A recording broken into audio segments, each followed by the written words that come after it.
Yeah, yeah, yeah. Yeah, yeah, yeah. Yeah, yeah, yeah. Yeah, yeah, yeah. D. Eric Body Beats, it's a vibe. Different people come into that at different parts of their lives. Like, I think yours probably came more naturally. You were already in a situation, but then you were like, I can probably do this myself. Yeah. You know what I mean? So that kind of naturally occurred. It's not like you were pushing towards it or anything, right? Or like pushing for it.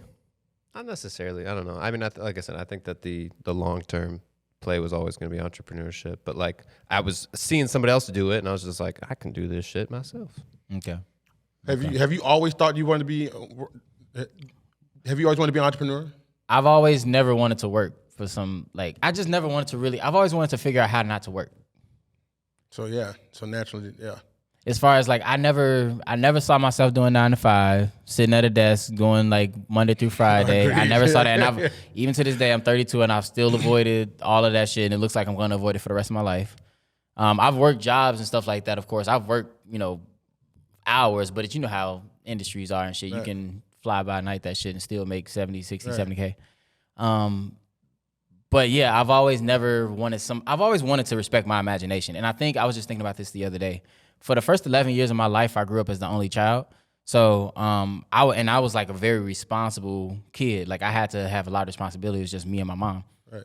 And I was like a latchkey kid where I had the key and I'm taking care of the groceries. I'm taking care of like laundry. I'm walking myself to school and I'm 6, 7, 8, 9, And so I had to use my imagination a lot.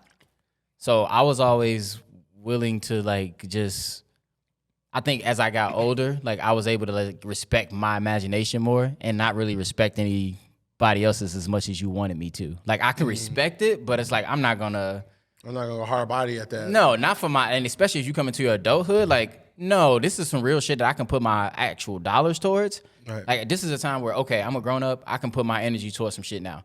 If I know I got an imagination and I respect it, why would I put all my energy towards your shit and not mine? When I know that all it takes is just the energy that I want to put towards it. So that, for me, growing into my adulthood was always very troubling because they're teaching you to go into this job, go into a career, go into that. And I'm like, I can, but that ain't De'Eric. It didn't feel good for Chris. Yeah, That ain't none of those things De'Eric. I don't give a fuck what business you put in front of me. They don't say De'Eric, pretty cool shit on it. Like, none of that feels like me. Right. So that was always going to be my journey and shit, entrepreneurship. That was just going to be, it made more sense for the way in which I was able to think growing up and turn into the person that I became. We're about to end this soon, but what made me decide to go balls deep into entrepreneurship is realizing by self-development. And I heard someone once say that self-development is probably the number one form of, entrepreneurship is probably the number one form of self-development. And I would start watching these things on YouTube or books or whatever, and they all of them had businesses, kind of like subconsciously. They turned it into a business, and then I started saying okay, and then I started coming across the YouTube videos where they're talking about the actual business. So then I just didn't have my own business. I was just like, oh, okay, this is what people like that do, So what's the business? But I didn't really know. Which is funny because this whole time I had a social media audience, which is a huge part of business, is to have a fucking audience, right? The biggest. It's probably the biggest, the idea and the audience. So I'm like, wait a minute. And I was doing that purely out of love. Like, I just enjoyed doing that. I would say if it was like 100% purely out of love, I was like 95% doing it because I enjoyed doing it versus that 5% that it probably could take off for something one day, maybe. Right, Who knows? right.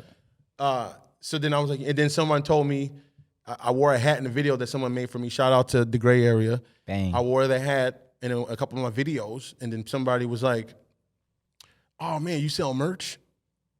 And I remember at the time thinking, "Oh yeah, I do." You know what I'm saying? But I didn't at the time. But I'm like, it's a good idea. I'm like, let me get on that. So then a buddy of mine, or his name is CJ, got on board and was like, "Hey man, this is right when the pandemic started. Yep. Like March 10th or some shit." He goes, "Hey man, I just started a t-shirt clothing company that are a custom business. I made some shirts for you.